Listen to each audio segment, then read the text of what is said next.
Now I want to show you my garden. It's been a few weeks and everything is growing fantastic. Now I have some seeds here. These are sunflowers.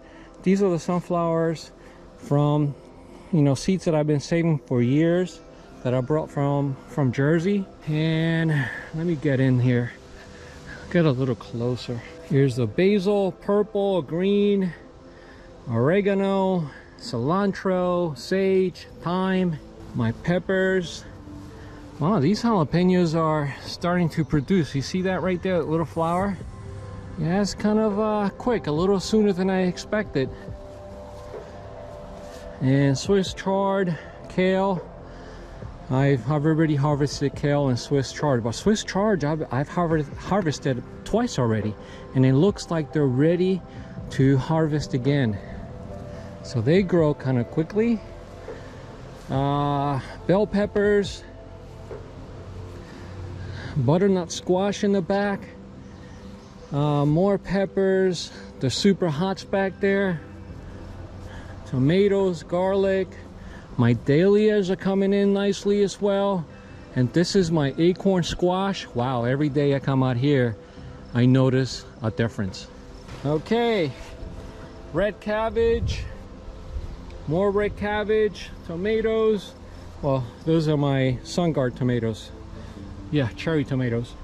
And my bigger tomato plants, my Roma, some Marzano, and these are celebrities.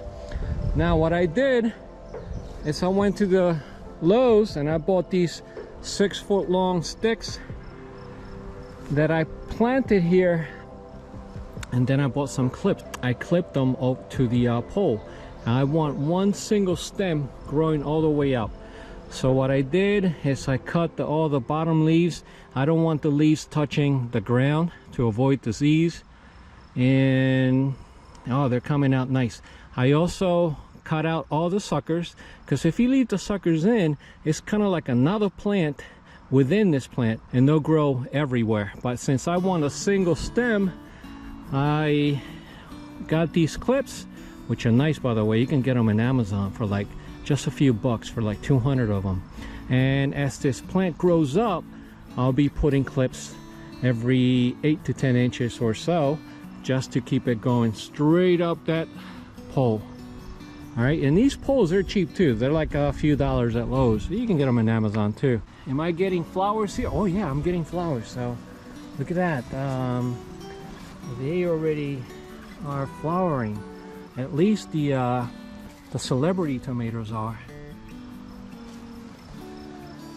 The cabbages, I guess it's a long way off. And let me see, the acorn squash. I love acorn squash, by the way. Look at that. They're flowering, and that's one squash right there.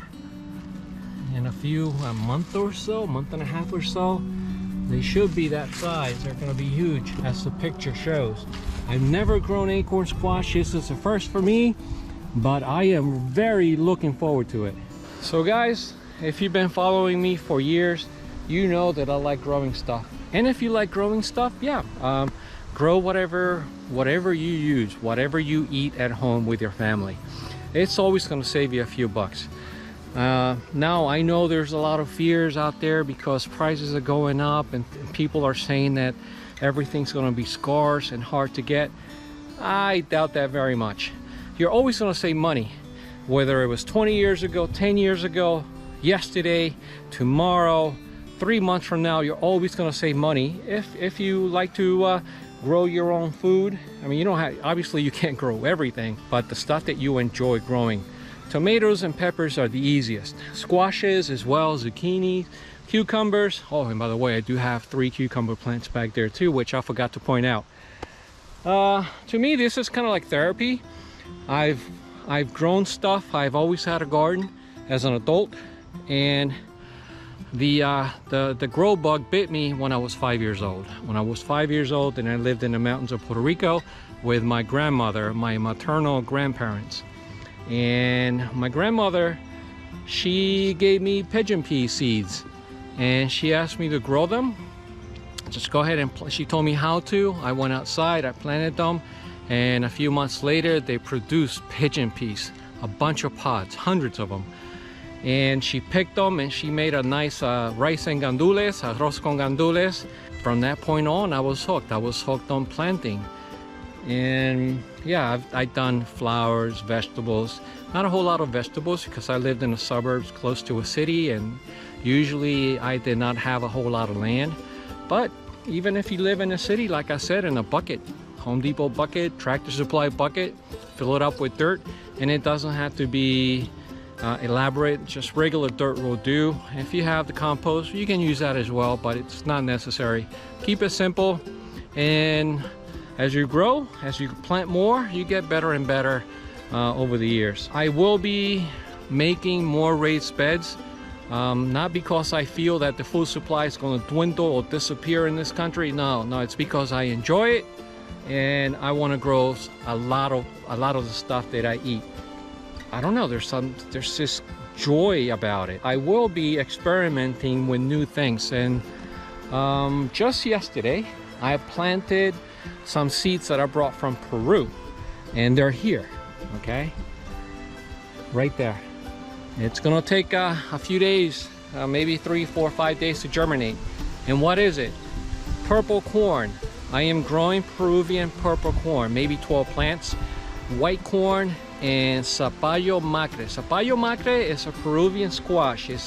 I didn't know what it was in the beginning. I thought it was just a regular pumpkin or squash, but I planted 3 seeds yesterday. That's what I bought in Peru last year when I was there in Lima, and I got curious last night. I went online, and zapallo macre is supposed to be a gigantic squash. It's huge, and it's the most expensive zapallo of the 3 varieties that they have in Peru, but it's the most commonly used in Peruvian cuisine. I've had it before. I didn't know what it was. I know it was a squash, but my wife tells me that they use it everywhere. And I remember having squash in the past, and it was great taste, and it's a very, very dark yellow color according to my wife. Yeah, but with that zapallo, I was gonna build the trellis and grow it right here, maybe over there on that spot. But by looking at the videos last night, zapallo, Peruvian videos, zapallo plants, they grow super long, and the leaves are huge. They're like 2 feet wide. So what I'm thinking now, instead of growing zapallo here, I'm gonna have to make some space over by the trailer or the loader back there. I'm gonna have to make some space and grow the zapallo over there where I have all that free land that I'm not gonna do anything with. All right, guys, so these are the seeds that I brought. This is a packet. Seeds, there's nothing there now. Zapallo macre, you see that? And we got the purple corn. They do, with purple corn, it's very popular in Peru. You do chicha morada with it, okay? And we got just a regular corn, white. But the kernels on Peruvian corn, they're like humongous. They are huge. This is not regular sweet corn like in the States. This is, the kernels, they're like 2, 3, 4 times bigger.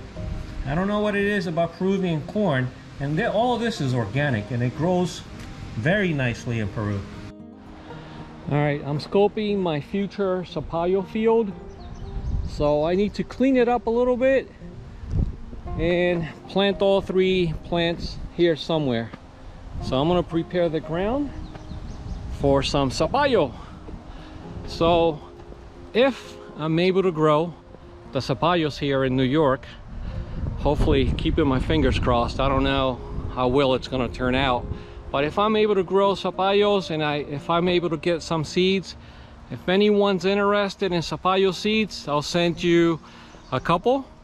But for that, we're gonna have to wait till October to see if I'm successful or not. If I'm successful, I'll send you guys, whoever wants them, and I'll send them to you. But let's wait till October, okay? Now, I have one more surprise plant. And hardcore Puerto Ricans will know exactly what this is. You ready?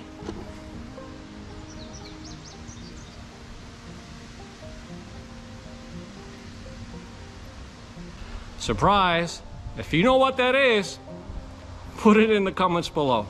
All right, guys, you have a good morning, afternoon, or night, wherever you are. Hasta mañana. Even in the hard times.